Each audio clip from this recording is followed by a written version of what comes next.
Hi hello welcome to my channel friends. ಎಲ್ಲರೂ ಹೇಗಿದ್ದೀರಾ? ಎಲ್ಲರೂ ಚೆನ್ನಾಗಿದ್ದೀರಾ ಅಂದ್ಕೊಳ್ತಾ ಇವತ್ತಿನ ವ್ಲಾಗ್ನು ಕೂಡ ಸ್ಟಾರ್ಟ್ ಮಾಡ್ತಾ ಇದ್ದೀನಿ. ಇವತ್ತು ಫ್ರೆಶ್ ಆಗಿ ತರಕಾರಿ ಎಲ್ಲ ತರಿಸಿದ್ದೆ. ಹೀರೆಕಾಯಿ ಚಟ್ನಿ ಮಾಡಿಕೊಂಡು ಅನ್ನನ ಮಾಡ್ಕೊಳ್ಳೋಣ. ತುಂಬಾ ಟೇಸ್ಟಿಯಾಗಿರುತ್ತೆ. ಚಳಿ ಟೈಮಲ್ಲಂತೂ ಈ ರೀತಿ ಒಂದು ಸ್ವಲ್ಪ ಖಾರವಾಗಿರುವಂಥ ಚಟ್ನಿ ಐಟಮ್ಸ್ ಎಲ್ಲ ತುಂಬ ಇಷ್ಟ ಆಗುತ್ತೆ ಅಲ್ವಾ? ಅದರಲ್ಲೂ ಮನೇಲಿ ಚಿಕ್ಕ ಮಕ್ಕಳಿದ್ರಂತೂ ಈ ರೀತಿ ತರಕಾರಿಗಳೆಲ್ಲನೇ ತಿನ್ನೋದಕ್ಕೆ ಅಷ್ಟು ಇಷ್ಟಪಡೋದಿಲ್ಲ. ಸೈಡಲ್ಲಿ ಎತ್ತಿಡುವಂಥದ್ದಾಗಿರ್ಬೋದು, ಈ ರೀತಿ ಮಾಡ್ತಿರ್ತಾರೆ ಅಲ್ವಾ?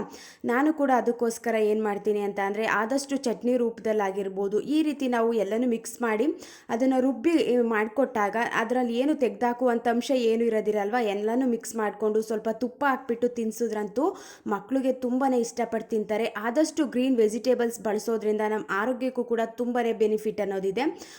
ಮಕ್ಕಳು ತಿನ್ನಲ್ಲ, ತರಕಾರಿ ಎಲ್ಲ ತೆಗೆದಿರ್ತಾರೆ ಅಂದಾಗ ನಾವು ಈ ರೀತಿ ಚಟ್ನಿ ರೂಪದಲ್ಲಿ ಮಾಡಿಕೊಡುವಂಥದ್ದು ತುಂಬಾ ಒಳ್ಳೆಯದು. ಇವತ್ತು ಹೀರೆಕಾಯಿ ಚಟ್ನಿನ ಮಾಡ್ಕೋತಾ ಇದ್ದೀನಿ. ನಮ್ಮ ಲೈಫ್ ಸ್ಟೈಲ್ ಈ ರೀತಿ ಇದ್ದರೆ, ನಮ್ಮ ಜೀವನ ಶೈಲಿ ಈ ರೀತಿ ಇದ್ದರೆ ಲೇಜಿನೆಸ್ ಅನ್ನೋದು ಹತ್ರನೂ ಕೂಡ ಬರೋದಿಲ್ಲ. ಲೇಜಿನೆಸ್ ಇದ್ದರೂ ಕೂಡ ಅದನ್ನು ಬ್ರೇಕ್ ಮಾಡಿ ನಾವು ಕೆಲಸದಲ್ಲಿ ನಮ್ಮನ್ನು ನಾವು ತೊಡಗಿಸ್ಕೊಳ್ಳೋದಕ್ಕೂ ಕೂಡ ಈಸಿ ಆಗುತ್ತೆ. ಮೊದಲನೇದು ಏನು ಅಂತ ಅಂದರೆ ಲೇಜಿನೆಸ್ ಹತ್ರನೂ ಬರಬಾರ್ದು ಅಂತ ಅಂದರೆ ಈ ಟೆಕ್ನಿಕ್ನ ಯೂಸ್ ಮಾಡೋದ್ರಿಂದ ಬೆನಿಫಿಟ್ ಅಂತೂ ತುಂಬಾ ಇದೆ. ನಾನೊಂದು ಬುಕ್ಸ್ ಓದಬೇಕಾದ್ರೆ ನನಗೂ ಈ ಟೆಕ್ನಿಕ್ ಬಗ್ಗೆ ಗೊತ್ತಾಯಿತು, ಅದಕ್ಕೋಸ್ಕರ ನಿಮಗೂ ಶೇರ್ ಮಾಡ್ಕೋತಾ ಇದ್ದೀನಿ.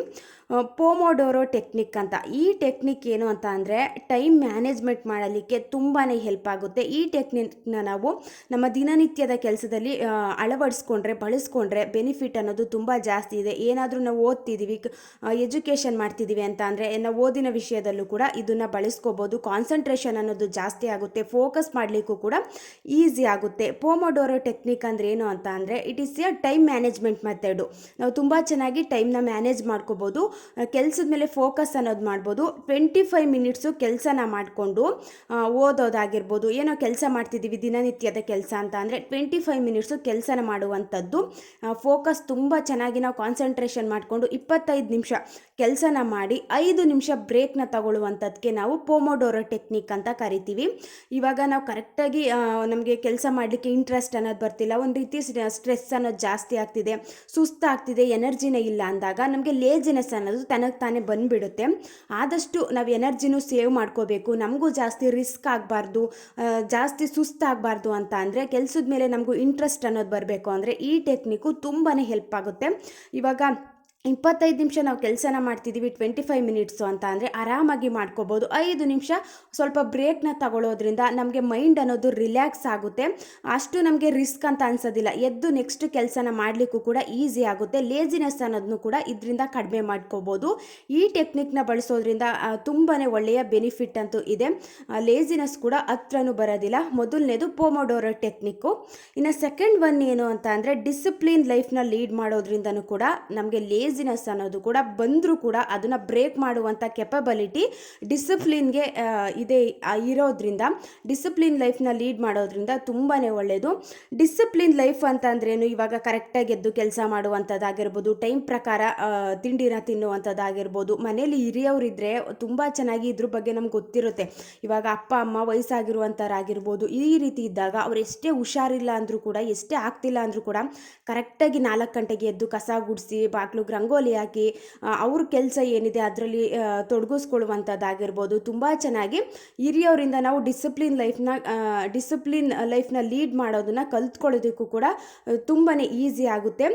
ಡಿಸಿಪ್ಲಿನ್ ಲೈಫಲ್ಲಿ ನಾವು ಯಾವ ರೀತಿ ಲೈಫ್ನ ಲೀಡ್ ಮಾಡ್ಬೋದು ಅಂತ ಅಂದಾಗ ಡಿಸಿಪ್ಲಿನ್ ಲೈಫ್ ಅಂತ ಅಂದ್ರೇನು ಗುಡ್ ಹ್ಯಾಬಿಟ್ಸ್ನ ಬಿಲ್ಡ್ ಮಾಡುತ್ತೆ, ನಮ್ಮ ಬ್ಯಾಡ್ ಹ್ಯಾಬಿಟ್ಸ್ನ ಕಂಟ್ರೋಲ್ ಮಾಡ್ತಾ ಹೋಗುತ್ತೆ. ನಾವು ಯಾವಾಗ ಈ ರೀತಿ ಒಂದು ಜೀವನ ಶೈಲಿನ ರೂಪಿಸ್ಕೊಳ್ತಾ ಹೋಗ್ತೀವಿ, ಬ್ಯಾಡ್ ಹ್ಯಾಬಿಟ್ಸು ಆದಷ್ಟು ಕಂಟ್ರೋಲ್ ಆಗ್ತಾ ಹೋಗುತ್ತೆ. ನಮಗೆ ಗೊತ್ತಿಲ್ಲದೇ ತುಂಬ ಚೆನ್ನಾಗಿ ನಾವು ಗುಡ್ ಹ್ಯಾಬಿಟ್ಸ್ನ ಬೆಳೆಸ್ಕೊತಾ ಹೋಗ್ತೀವಿ, ಬಿಲ್ಡ್ ಮಾಡ್ಕೋತಾ ಹೋಗ್ತೀವಿ. ಸೆಕೆಂಡ್ ಪಾಯಿಂಟ್ ಏನು ಅಂತ ಅಂದರೆ ನಮಗೆ ಫೋಕಸ್ಡ್ ವರ್ಕ್ ಮೇಲೆ ತುಂಬ ಫೋಕಸ್ ಮಾಡಲಿಕ್ಕೂ ಕೂಡ ಈಸಿ ಆಗುತ್ತೆ. ಕರೆಕ್ಟ್ ಟೈಮ್ಗೆ ಎದ್ದೇಳುವಂಥದ್ದಾಗಿರ್ಬೋದು, ಕರೆಕ್ಟ್ ಟೈಮ್ಗೆ ಕೆಲಸನ ಮಾಡುವಂಥದ್ದಾಗಿರ್ಬೋದು. ಈ ಟೈಮ್ ಒಳಗಡೆ ನಾನು ಕೆಲಸನ ಮುಗಿಸ್ಕೋತೀನಿ ಅಂತ ನಾವೇ ಒಂದು ಓನಾಗಿ ಚಾಲೆಂಜ್ನ ತಗೊಂಡು ಅದನ್ನು ಕಂಪ್ಲೀಟ್ ಮಾಡುವಂಥದ್ದಾಗಿರ್ಬೋದು. ಈ ರೀತಿ ಎಲ್ಲ ನಾವು ಮಾಡಿದಾಗ ಲೇಜಿನೆಸ್ ಅನ್ನೋದು ಹತ್ರನೂ ಬರೋದಿಲ್ಲ. ನಮಗೆ ಗೊತ್ತಿಲ್ಲದೇ ತುಂಬ ಚೇಂಜಸ್ ಅನ್ನೋದು ಆಗ್ತಿರುತ್ತೆ. ಒಂದು ಗುಡ್ ಹ್ಯಾಬಿಟ್ ಅನ್ನೋದು ಬಿಲ್ಡ್ ಆಗ್ತಾ ಹೋಗುತ್ತೆ, ಒಂದು ಬ್ಯಾಡ್ ಹ್ಯಾಬಿಟ್ ಅನ್ನೋದು ಡೆಸ್ಟ್ರಾಯ್ ಆಗ್ತಾ ಹೋಗುತ್ತೆ. ಕಂಟ್ರೋಲ್ ನಮಗೆ ಗೊತ್ತಿಲ್ಲದೇ ಅದನ್ನು ಕಂಟ್ರೋಲ್ ಮಾಡಿ ಇಗ್ನೋರ್ ಮಾಡ್ತಾ ಹೋಗ್ತೀವಿ ನಾವು ಬ್ಯಾಡ್ ಹ್ಯಾಬಿಟ್ಸ್ನ. ಡಿಸಿಪ್ಲಿನ್ ಲೈಫ್ನ ಲೀಡ್ ಮಾಡೋದು ತುಂಬಾ ಒಳ್ಳೆಯದು. ನೆಕ್ಸ್ಟ್ ಏನು ಅಂತ ಅಂದರೆ, ಡಿಸಿಪ್ಲಿನ್ ಲೈಫ್ ಲೀಡ್ ಮಾಡೋದ್ರಿಂದ ನಮ್ಮ ಸೆಲ್ಫ್ ಕಾನ್ಫಿಡೆನ್ಸ್ ಅನ್ನೋದು ಜಾಸ್ತಿ ಆಗುತ್ತೆ. ನೆಕ್ಸ್ಟ್ ಮಾಡೋಣ, ನನ್ನ ಕೈಲೂ ಆಗುತ್ತೆ ಅನ್ನೋದು ಒಂದು ಕಾನ್ಫಿಡೆಂಟ್ ಲೆವೆಲ್ ಜಾಸ್ತಿ ಆಗುತ್ತೆ. ನೆಕ್ಸ್ಟ್ ಏನು ಅಂತ ಅಂದರೆ, ಟೈಮ್ನ ತುಂಬ ಚೆನ್ನಾಗಿ ಸೇವ್ ಮಾಡ್ಕೋಬೋದು. ಇವಾಗ ಡಿಸಿಪ್ಲಿನ್ ಆಗಿದ್ದೀವಿ ಅಂತ ಅಂದರೆ ಟೈಮ್ ಅನ್ನೋದು ತುಂಬ ಸೇವ್ ಆಗ್ತಿರುತ್ತೆ. ಯಾಕಂತಂದರೆ ಪ್ರತಿ ಕರೆಕ್ಟ್ ಟೈಮ್ಗೆ ನಾವು ಕೆಲಸನ ಮುಗಿಸ್ಕೋತಿದ್ದೀವಿ ಅಂದಾಗ, ಯಾವುದೇ ಕೆಲಸ ಬ್ಯಾಲೆನ್ಸ್ ಉಳ್ಕೋತಾ ಇಲ್ಲ ಅಂದಾಗ ಆ ಟೈಮ್ ಒಳಗಡೆ ಕೆಲಸನೂ ಕೂಡ ಮುಗಿದಿರುತ್ತೆ. ಟೈಮ್ ಅನ್ನೋದು ತುಂಬ ಚೆನ್ನಾಗಿ ಸೇವ್ ಆಗ್ತಿರುತ್ತೆ. ಇಷ್ಟೆಲ್ಲ ಬೆನಿಫಿಟ್ ಇದೆ ಅಂತ ಅಂದಾಗ ಡಿಸಿಪ್ಲಿನ್ ಲೈಫ್ನ ಲೀಡ್ ಮಾಡೋದು ನಮ್ಮ ದಿನನಿತ್ಯದ ಕೆಲಸಗಳಲ್ಲಿ ತುಂಬಾ ಇಂಪಾರ್ಟೆಂಟ್ ಆಗುತ್ತೆ. ಇವಾಗ ಹೌಸ್ ವೈಫ್ ಆಗಿದ್ದೀವಿ ಅಂತ ಅಂದರೆ ಇಷ್ಟು ಗಂಟೆ ಒಳಗಡೆ ಕೆಲಸನ ಮಾಡ್ಕೋತೀವಿ ಅಂತ ನಾವೇ ಒಂದು ಚಾಲೆಂಜ್ನ ತಗೊಂಡು ಮಾಡುವಂಥದ್ದಾಗಿರ್ಬೋದು. ಮಾರ್ನಿಂಗ್ ಟೈಮ್ ಬೇಗ ಎದ್ದು ಎಲ್ಲರೂ ಎದ್ದೇಳೋದಕ್ಕಿಂತ ಮುಂಚೆ ಕೆಲಸನ ಮಾಡುವಂಥದ್ದಾಗಿರ್ಬೋದು. ಈ ರೀತಿ ಎಲ್ಲ ನಮ್ಮನ್ನು ನಾವು ಕೆಲಸದಲ್ಲಿ ತೊಡಗಿಸ್ಕೊಳ್ತಾ ಹೋದಾಗ ಎಷ್ಟು ಒಂದು ಒಳ್ಳೆಯ ಚೇಂಜಸ್ ಅನ್ನೋದು ಆಗುತ್ತೆ ಅಂತ ಅಂದರೆ, ಒಂದು ಪಾಸಿಟಿವ್ ರೀತಿಯಲ್ಲಿ ಬದಲಾವಣೆಯಂತೂ ಆಗೇ ಆಗುತ್ತೆ. ಇದು ಸೆಕೆಂಡ್ ಪಾಯಿಂಟು. ಡಿಸಿಪ್ಲಿನ್ ಲೈಫ್ನ ಲೀಡ್ ಮಾಡೋದ್ರಿಂದನೂ ಕೂಡ ಲೇಜಿನೆಸ್ ಅನ್ನೋದು ಹತ್ರನೂ ಕೂಡ ಬರೋದಿಲ್ಲ. ನೆಕ್ಸ್ಟ್ ಪಾಯಿಂಟ್ ಏನು ಅಂತ ಅಂದರೆ,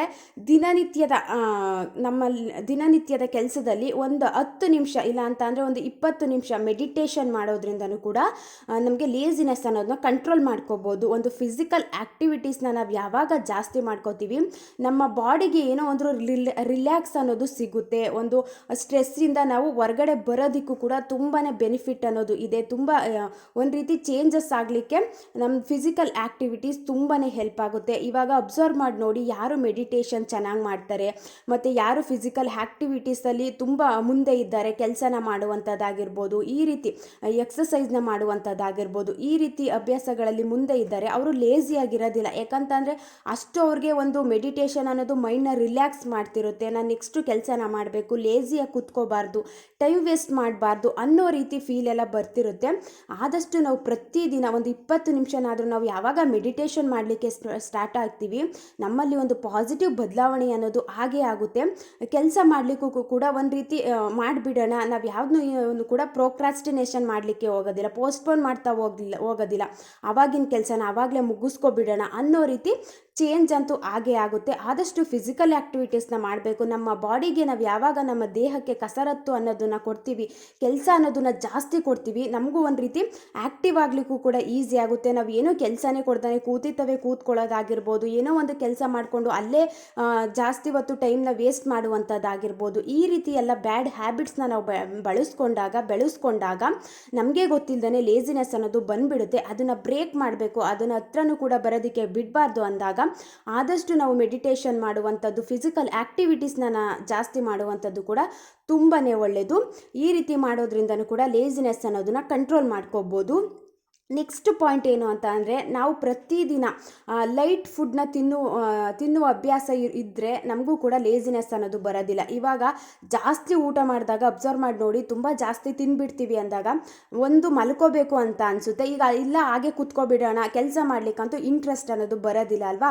ಆದಷ್ಟು ನಾವು ದಿನನಿತ್ಯ ನಾವೇನು ಊಟ ಮಾಡ್ತೀವಿ ಅದರಲ್ಲಿ ನಾವು ಇನ್ನೂ ಒಂದು ಸ್ವಲ್ಪ ಊಟ ಮಾಡ್ಬೋದು. ಒಂದು 75% ಊಟನ ಮಾಡಿ, ಇನ್ನು ಒಂದು 25% ಖಾಲಿ ಇರುವಂಥ ಹೊಟ್ಟೆನ ಖಾಲಿ ಬಿಡುವಂಥ ಅಭ್ಯಾಸನ ಮಾಡ್ಕೊಳ್ಳೋದ್ರಿಂದನೂ ಕೂಡ ನಮಗೆ ಏನೋ ಒಂದು ರೀತಿ ಸೋಂಬೇರಿತನ ಅನ್ನೋದು ಕೂಡ ಬರೋದಿಲ್ಲ, ಲೇಜಿನೆಸ್ ಅನ್ನೋದು ಕಡಿಮೆ ಮಾಡ್ಕೋಬೋದು.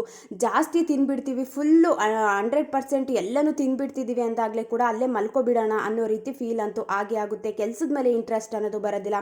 ನಾವು ಯಾವಾಗ ಈ ರೀತಿ ಜಾಸ್ತಿ ಊಟನ ಮಾಡಿಬಿಡ್ತೀವಿ, ಸ್ವಲ್ಪ ರೆಸ್ಟ್ ಅನ್ನೋದು ಬೇಕಾಗುತ್ತೆ. ಎದ್ದು ಪಟಪಟ ಅಂತ ಕೆಲಸ ಮಾಡಲಿಕ್ಕೂ ಕೂಡ ಕಷ್ಟ ಆಗಿಬಿಡುತ್ತೆ. ಒಂದು 10 ನಿಮಿಷ ಮಲ್ಕೊಳ್ಳೋಣ ಅಂತ ಹೋಗ್ತೀವಿ, ಒಂದು ಹಾಫ್ ಆನ್ ಅವರ್ ಆಗಿಬಿಟ್ಟಿರುತ್ತೆ. ಆದಷ್ಟು ನಾವು ದಿನನಿತ್ಯ ಏನು ನಮ್ಮ ಊಟದ ಶೈಲಿ ಇರುತ್ತೆ ಅದರಲ್ಲಿ ಒಂದು ಬದಲಾವಣೆ ಅನ್ನೋದನ್ನ ಮಾಡಿಕೊಂಡು ಅತಿ ಹೆಚ್ಚು ತರಕಾರಿ ಪಲ್ಯಗಳನ್ನ ತಿನ್ನುವಂಥದ್ದಾಗಿರ್ಬೋದು. ಜಾಸ್ತಿ ಕ್ವಾಂಟಿಟಿಯಲ್ಲಿ ತಿನ್ನಲಿಕ್ಕೆ ಹೋಗಬಾರ್ದು. ಒಂದು ಲೈಟ್ ಕ್ವಾಂಟಿಟಿಯಲ್ಲಿ ತಿಂತಾ ಹೋದಾಗ ನಮ್ಮ ವೆಯ್ಟ್ ಲಾಸ್ ಅನ್ನೋದು ಕೂಡ ಕಮ್ಮಿ ಆಗುತ್ತೆ. ನಮಗೂ ಕೂಡ ಒಂದು ಆ್ಯಕ್ಟಿವ್ ಆಗಲಿಕ್ಕೂ ಕೂಡ ಈಸಿ ಆಗುತ್ತೆ. ಬೇಗ ಎದ್ದು ಕೆಲಸ ಮಾಡಲಿಕ್ಕೂ ಕೂಡ ಒಂದು ರೀತಿ ಪಟಪಟ ಅಂತ ಕೆಲಸನ ಮುಗಿಸ್ಕೊಬಿಡ್ತೀವಿ. ನಾವು ಯಾವಾಗ ಜಾಸ್ತಿ ತಿನ್ನಲಿಕ್ಕೆ ಸ್ಟಾರ್ಟ್ ಮಾಡ್ಕೋತೀವಿ, ನಮಗೆ ಕೆಲಸದ ಮೇಲೆ ಇಂಟ್ರೆಸ್ಟ್ ಅನ್ನೋದು ಕಮ್ಮಿ ಆಗಿಬಿಟ್ಟು ಒಂದು ರೀತಿ ಮಂದ ಅನ್ನೋದು ಜಾಸ್ತಿ ಆಗಿಬಿಡುತ್ತೆ. ಅಬ್ಸರ್ವ್ ಮಾಡಿ ಹೇಳ್ತಿರ್ತಾರೆ, ನೀನು ಜಾಸ್ತಿ ತಿಂತಿರ್ತೀಯ, ನೀನು ಅದಕ್ಕೆ ಮಂದ ಬಂದುಬಿಟ್ಟಿದೀಯಾ, ಫಸ್ಟು ಊಟದಲ್ಲಿ ಕಂಟ್ರೋಲ್ ಮಾಡಿ ನೀನು ಅಂತ ಹೇಳ್ತಿರ್ತಾರೆ ಅಲ್ವಾ. ಯಾರಾದರೂ ಮನೇಲಿ ದೊಡ್ಡವರಿದ್ದರೆ ಈ ರೀತಿ ಹೇಳ್ತಿರ್ತಾರೆ. ಆದಷ್ಟು ನಮ್ಮ ಊಟದ ವಿಷಯದಲ್ಲಿ ಅಂತ ಬಂದಾಗ ಕಂಟ್ರೋಲ್ ಅನ್ನೋದು ತುಂಬಾ ಮುಖ್ಯ. ನಾವು ಜಾಸ್ತಿ ಜಾಸ್ತಿ ಯಾವಾಗ ನಮ್ಮ ದೇಹಕ್ಕೆ ಎಷ್ಟು ಬೇಕು ಅದಕ್ಕಿಂತ ಜಾಸ್ತಿ ಯಾವಾಗ ತಿನ್ನಲಿಕ್ಕೆ ಹೋಗ್ತೀವಿ, ಒಂದು ರೀತಿ ಲೇಜಿನೆಸ್ ಅನ್ನೋದು ಕೂಡ ಇದರಿಂದನೂ ಬರಲಿಕ್ಕೆ ಸ್ಟಾರ್ಟ್ ಆಗಿಬಿಡುತ್ತೆ. ಈ ರೀತಿ ಲೈಫ್ ಸ್ಟೈಲ್ನ ನಾವು ಲೀಡ್ ಮಾಡ್ತಾ ಹೋದಾಗ ನಮಗೆ ಗೊತ್ತಿಲ್ಲದೇ ತುಂಬ ಒಂದು ಚೇಂಜಸ್ ಅನ್ನೋದು ಆಗೇ ಆಗುತ್ತೆ, ಒಂದು ಬದಲಾವಣೆ ಅನ್ನೋದು ಆಗೇ ಆಗುತ್ತೆ. ನೆಕ್ಸ್ಟ್ ಪಾಯಿಂಟ್ ಏನು ಅಂತ ಅಂದರೆ, ಎಲ್ಲ ವಿಚಾರಗಳಲ್ಲೂ ಕೂಡ ನೆಗ್ಲೆಕ್ಟ್ ಮಾಡುವಂಥ, ನೆಗ್ಲಿಜೆನ್ಸಿ ತೋರಿಸುವಂಥ ಕೆಟ್ಟ ಅಭ್ಯಾಸನ ಬಿಡಬೇಕು. ನಮ್ಮ ಜೀವನ ಶೈಲಿಯಲ್ಲಿ, ನಮ್ಮ ಲೈಫ್ ಸ್ಟೈಲಲ್ಲಿ ಎಲ್ಲ ವಿಚಾರಗಳಲ್ಲೂ ಕೂಡ, ಎಲ್ಲ ಕೆಲಸದಲ್ಲೂ ಕೂಡ ನಾವು ನೆಗ್ಲೆಕ್ಟ್ ಮಾಡ್ತಾ ಮುಂದೆ ಹೋಗ್ತಾ ಇದ್ದರೆ, ಒಂದು ಇಂಪಾರ್ಟೆಂಟ್ ಕೆಲಸ ಅಂತ ಇರುತ್ತೆ, ಒಂದು ಇಂಪಾರ್ಟೆಂಟ್ ಏನು ವಿಷಯ ಅಂತ ಇರುತ್ತೆ, ಅದನ್ನು ಕೂಡ ನೆಗ್ಲಿಜೆನ್ಸಿ ಮಾಡಿಕೊಂಡು ಅಯ್ಯೋ ಬಿಡು, ಹೋಗ್ಲಿ ಬಿಡು ಅಂತ ನಾವು ಯಾವಾಗ ಒಂದು ನೆಗ್ಲೆಕ್ಟ್ ಮಾಡ್ತಾ ಮುಂದೆ ಹೋಗ್ತೀವಿ, ಲೈಫಲ್ಲಿ ಸೀರಿಯಸ್ನೆಸ್ ಅನ್ನೋದು ಕಮ್ಮಿ ಆಗಿಬಿಟ್ಟು ಒಂದು ರೀತಿ ನೆಗ್ಲೆಕ್ಟ್ ಮಾಡ್ತಾ ಲೇಜಿನೆಸ್ ಅನ್ನೋದು ಕೂಡ ತನಗೆ ತಾನೇ ಬರಲಿಕ್ಕೆ ಸ್ಟಾರ್ಟ್ ಆಗಿಬಿಡುತ್ತೆ. ಆದಷ್ಟು ನಾವು ನೆಗ್ಲೆಕ್ಟ್ ಮಾಡುವಂಥ ವಿಚಾರಗಳಲ್ಲಿ ಮಾಡಬೇಕು. ಅದನ್ನು ಬಿಟ್ಟು ಏನೋ ಒಂದು ಬ್ಯಾಡ್ ಹ್ಯಾಬಿಟ್ಟು, ಏನೋ ಒಂದು ಕೆಟ್ಟ ವಿಚಾರ, ಒಂದು ಕೆಟ್ಟ ಕೆಲಸ ಅಂದಾಗ ಅದನ್ನು ಬಿಟ್ಟು ಮುಂದೆ ಹೋಗುವಂಥದ್ದು ಕೂಡ ಒಳ್ಳೆಯದು. ತುಂಬ ಒಂದು ಒಳ್ಳೆಯ ವಿಚಾರ ಯಾರೋ ಹೇಳ್ತಿದ್ದಾರೆ ಅಂತ ಅಂದಾಗ ಅದನ್ನು ಕೂಡ ನೆಗ್ಲೆಕ್ಟ್ ಮಾಡಿಬಿಟ್ಟು ಮುಂದೆ ಹೋಗುವಂಥದ್ದು. ಈ ರೀತಿ ಮಾಡಿದಾಗ ಒಂದು ಒಳ್ಳೆಯ ಆಪರ್ಚುನಿಟಿ ಅಂತ ಇರುತ್ತೆ, ಒಂದು ಒಳ್ಳೆಯ ಕೆಲಸ ಅಂತ ಇರುತ್ತೆ, ಅದನ್ನು ಬಿಟ್ಟು ಅದಕ್ಕಿಂತ ನಾನು ಇನ್ನೂ ಒಳ್ಳೆಯ ಕೆಲಸಕ್ಕೆ ಹೋಗ್ತೀನಿ ಅನ್ನೋ ರೀತಿ ಒಂದು ಕೆಲಸ ಅಂತ ಬಂದಾಗ, ಬೇರೆ ವಿಚಾರ ಅಂತ ಬಂದಾಗ ನೆಗ್ಲೆಕ್ಟ್ ಮಾಡಿ ಮುಂದೆ ಹೋಗ್ತಾನೆ ಇದ್ದರೆ ನಮಗೆ ಒಂದು ಒಳ್ಳೆಯ ಆಪರ್ಚುನಿಟಿ ಅನ್ನೋದೇ ಕಮ್ಮಿ ಆಗಿಬಿಡುತ್ತೆ. ಆವಾಗ ಅನಿಸುತ್ತೆ ಅಯ್ಯೋ ಆವಾಗಲೇ ನಾನು ಆ ನೆಗ್ಲಿಜೆನ್ಸಿನ ಕಮ್ಮಿ ಮಾಡಿಕೊಂಡು ಸ್ವಲ್ಪ ಸೀರಿಯಸ್ ಆಗಾದರೂ ಯೋಚನೆ ಮಾಡ್ತಾ ಬಂದಿದ್ದರೆ ನನಗೆ ಈ ಸಿಚುವೇಶನ್ ಬರ್ತಿರಲಿಲ್ಲ, ಆದಷ್ಟು ಒಂದು ಒಳ್ಳೆ ರೀತಿಯ ಬದಲಾವಣೆ ಅಂತೂ ಆಗ್ತಿತ್ತು, ನನ್ನಿಂದ ನಾನೇ ಮಿಸ್ ಮಾಡಿಕೊಂಡೆ ಅನ್ನೋ ರೀತಿ ಫೀಲ್ ಅಂತೂ ಬಂದೇ ಬರುತ್ತೆ ಅಲ್ವಾ. ಆದಷ್ಟು ನಾವು ಎಲ್ಲ ವಿಚಾರಗಳಲ್ಲೂ ನೆಗ್ಲೆಕ್ಟ್ ಮಾಡಲಿಕ್ಕೆ ಹೋಗಬಾರ್ದು. ಒಂದೊಂದು ಸಲ ಯೋಚನೆ ಮಾಡಿದಾಗ ಅನಿಸುತ್ತೆ ಈ ರೀತಿ ಮಾಡಬಾರ್ದಿತ್ತು, ಸ್ವಲ್ಪ ಸೀರಿಯಸ್ ಆಗಿ ಕೂತ್ಕೊಂಡು ನಾನು ಯೋಚನೆ ಮಾಡಬೇಕಿತ್ತು, ಯಾರಾದರೂ ಹೇಳಲಿಕ್ಕೆ ಬರ್ತಿದ್ದಾರೆ ಅಂದಾಗ ಅವ್ರ ಮಾತನ್ನು ಒಂದು ಸ್ವಲ್ಪ ತಾಳ್ಮೆಯಿಂದ ಕೇಳಿಸ್ಕೋಬೇಕಿತ್ತು, ಏನು ಕೇಳ್ತಿದ್ದಾರೆ, ನಾನು ಒಳ್ಳೇದಕ್ಕೆ ಹೇಳ್ತಿದ್ದಾರೆ ಅನ್ನೋದನ್ನು ನಾವು ಯಾವಾಗ ಯೋಚನೆ ಮಾಡಲಿಕ್ಕೆ ಸ್ಟಾರ್ಟ್ ಮಾಡ್ಕೋತೀವಿ ಆವಾಗ ನಮಗೆ ರಿಯಲೈಸ್ ಆಗುತ್ತೆ. ಆದಷ್ಟು ನೆಗ್ಲೆಕ್ಟ್ ಮಾಡುವ ಒಂದು ಕೆಟ್ಟ ಅಭ್ಯಾಸನ ನಮ್ಮ ಜೀವನ ಶೈಲಿಲಿ ಕಡಿಮೆ ಮಾಡ್ಕೋಬೇಕು, ಜಾಸ್ತಿ ಬೆಳೆಸ್ಕೊಳ್ಳೋದಕ್ಕೆ ಹೋಗಬಾರ್ದು. ಈ ರೀತಿ ಲೈಫ್ ಸ್ಟೈಲ್ನ ಲೀಡ್ ಮಾಡೋದ್ರಿಂದನೂ ಕೂಡ ಲೇಜಿನೆಸ್ ಅನ್ನೋದು ಹತ್ರನೂ ಕೂಡ ಬರೋದಿಲ್ಲ. ಇವಾಗ ಏನೋ ಒಂದು ಕೆಲಸ ಇರುತ್ತೆ ಅಂತ ಅಂದ್ಕೊಳ್ಳಿ, ಅದನ್ನು ಕೂಡ ನೆಗ್ಲೆಕ್ಟ್ ಮಾಡಿಬಿಟ್ಟು ಅಯ್ಯೋ ಈ ಚಿಕ್ಕ ಕೆಲಸನ ಆಮೇಲಿಂದ ಮಾಡ್ಕೊಡ್ತೀನಿ, ನಾನು 10 ನಿಮಿಷದಲ್ಲಿ ಈ ಕೆಲಸನ ಮುಗಿಸ್ಬಿಡ್ತೀನಿ ಅಂದ್ಬಿಟ್ಟು ಸ್ವಲ್ಪ ಹೊತ್ತು ಹಂಗೆ ಕೂತ್ಕೊಬಿಡೋಣ ಅಂತ ಅದನ್ನು ಮುಂದೆ ತಳ್ಳಿ ಫೋನ್ ನೋಡ್ಕೊಂಡು ಕೂತ್ಕೊಳ್ಳುವಂಥದ್ದಾಗಿರ್ಬೋದು, ಇಲ್ಲಾಂದರೆ ಟಿ ವಿ ನೋಡ್ಕೊಂಡು ಕೂತ್ಕೊಳ್ಳುವಂಥದ್ದಾಗಿರ್ಬೋದು. ಈ ರೀತಿ ಎಲ್ಲ ನಾವು ಮಾಡ್ತಾ ಹೋದಾಗ 10 ನಿಮಿಷ ಅಂತ ಅನ್ಕೋತೀವಿ ಅಷ್ಟೇ, ಅದನ್ನು ಕೆಲಸ ಮಾಡ್ಲಿಕ್ಕೆ ಸ್ಟಾರ್ಟ್ ಮಾಡ್ಕೊಂಡಾಗ ಅನಿಸುತ್ತೆ ಹಾಫ್ ಆನ್ ಅವರ್ ಆಗಿಬಿಡುತ್ತೆ. ಆದಷ್ಟು ಎಲ್ಲ ವಿಚಾರಗಳಲ್ಲೂ ಕೂಡ ಮಾಡಿಬಿಡ್ತೀನಿ, ಒಂದೊಂದು ರೀತಿ ನೆಗ್ಲೆಕ್ಟ್ ತೋರಿಸುವಂಥ ಕೆಟ್ಟ ಅಭ್ಯಾಸನ ಬಿಡುವಂಥದ್ದು ಕೂಡ ತುಂಬಾ ಇಂಪಾರ್ಟೆಂಟ್ ಆಗುತ್ತೆ. ನೆಕ್ಸ್ಟ್ ಪಾಯಿಂಟ್ ಏನು ಅಂತ ಅಂದರೆ, ಆದಷ್ಟು ಎಷ್ಟೇ ಕಷ್ಟ ಆದರೂ ಪರವಾಗಿಲ್ಲ ಅವತ್ತಿನ ಕೆಲಸಗಳನ್ನು ಅವತ್ತೇ ಮಾಡುವಂಥ ಒಂದು ಒಳ್ಳೆಯ ಹ್ಯಾಬಿಟ್ನ ಬೆಳೆಸ್ಕೊಳ್ಳೋದು ಕೂಡ ತುಂಬಾ ಒಳ್ಳೆಯದು. ಇದರಿಂದನೂ ಕೂಡ ನಾವು ಲೇಜಿನೆಸ್ ಅನ್ನೋದನ್ನು ಬ್ರೇಕ್ ಮಾಡ್ಬೋದು. ನಾವು ಯಾವಾಗ ಸ್ವಲ್ಪ ಕೆಲಸ ಇದೆ ಅಂದಾಗ ಅದನ್ನು ಮುಗಿಸ್ಕೋತೀವಿ, ಒಂದು ರೀತಿ ಆರಾಮ್ ಅನಿಸುತ್ತೆ, ಒಂದು ರೀತಿ ಮೈಂಡ್ಗೂ ಕೂಡ ಫ್ರೀ ಅನಿಸುತ್ತೆ. ಎಲ್ಲನೂ ಒಂದೇ ಸಲ ಸ್ಟಾಕ್ ಇಟ್ಕೊಬಿಟ್ಟು ರಾಶಿ ಕೆಲಸಗಳೆಲ್ಲ ಬ್ಯಾಲೆನ್ಸ್ ಉಳಿಸ್ಕೊಬಿಟ್ಟು ನಾವು ಯಾವಾಗ ಕೆಲಸ ಮಾಡಲಿಕ್ಕೆ ಹೋಗ್ತೀವಿ ಒಂದು ರೀತಿ ಬೇಜಾರಾಗ್ಬಿಡುತ್ತೆ. ಕೊನೆಗೆ ಕೆಲಸನೇ ಮಾಡಲ್ಲ, ನನಗೆ ಆಗಲ್ಲ, ಇಷ್ಟೊಂದೆಲ್ಲ ಕೆಲಸ ಮಾಡಬೇಕಾ ಅಂತ ಒಂದು ರೀತಿ ಸ್ಟಾಪ್ ಮಾಡುವಂಥ ಸಿಚುಯೇಷನ್ ಕೂಡ ಬಂದ್ಬಿಡುತ್ತೆ. ಆದಷ್ಟು ಸ್ವಲ್ಪ ಕಷ್ಟ ಆಗ್ಬೋದು ಅವತ್ತಿನ ಕೆಲಸ ಅವತ್ತೇ ಮಾಡ್ಕೊಳ್ಳೋದಕ್ಕೆ, ಆಮೇಲೆ ಒಂದು ರೀತಿ ರಿಲ್ಯಾಕ್ಸ್ ಅನ್ನೋದು ಸಿಗುತ್ತೆ, ನೆಮ್ಮದಿ ಅನ್ನೋದು ಸಿಗುತ್ತೆ. ನಾವು ಯಾವಾಗ ಜಾಸ್ತಿ ಎಲ್ಲನೇ ಬ್ಯಾಲೆನ್ಸ್ ಉಳಿಸ್ಕೊತಾ ಹೋಗ್ತೀವಿ ಲೇಜಿನೆಸ್ ಕೂಡ ಬಂದ್ಬಿಡುತ್ತೆ. ಆ ರೀತಿ ಕೆಟ್ಟ ಅಭ್ಯಾಸನೂ ಕೂಡ ಲೈಫಿಂದ ಡಿಲೀಟ್ ಮಾಡೋದ್ರಿಂದನೂ ಕೂಡ ಲೇಜಿನೆಸ್ ಅನ್ನೋದನ್ನ ಬ್ರೇಕ್ ಮಾಡುವಂಥದ್ದು ಕೂಡ ತುಂಬಾ ಒಳ್ಳೆಯದು. ಈ ರೀತಿ ಬದಲಾವಣೆ, ಈ ರೀತಿ ಲೈಫ್ ಸ್ಟೈಲ್ನ ಲೀಡ್ ಮಾಡೋದ್ರಿಂದನೂ ಕೂಡ ನಮಗೆ ಗೊತ್ತಿಲ್ಲದೇನೆ ಒಂದು ರೀತಿ ಚೇಂಜಸ್ ಅನ್ನೋದು ಆಗ್ತಾ ಹೋಗುತ್ತೆ. ಡಿಸಿಪ್ಲಿನ್ ಲೈಫ್ ಅನ್ನೋದು ಲೀಡ್ ಮಾಡೋದ್ರಿಂದ ತುಂಬಾ ಬದಲಾವಣೆ ಅನ್ನೋದು ಆಗುತ್ತೆ. ಕರೆಕ್ಟ್ ಟೈಮ್ಗೆ ಕೆಲಸಗಳೆಲ್ಲ ಕಂಪ್ಲೀಟ್ ಆಗ್ತಿರ್ತವೆ. ಕೆಲಸ ಮುಗೀತು ಅಂತ ಅಂದರೆ ನಮಗೆ ಏನೋ ಒಂದು ರೀತಿ ಸಮಾಧಾನ, ಸ್ವಲ್ಪ ಹೊತ್ತು ಕೂತ್ಕೊಳ್ಳೋದಕ್ಕೂ ಕೂಡ ನೆಮ್ಮದಿ ಅನ್ನೋದು ಇರುತ್ತೆ. ನಾವು ಯಾವಾಗ ಜಾಸ್ತಿ ಬ್ಯಾಲೆನ್ಸ್ ಉಳ್ಕೋತೀವಿ ನೆಮ್ಮದಿನೂ ಕೂಡ ಕಮ್ಮಿ ಆಗುತ್ತೆ. Thank you for watching.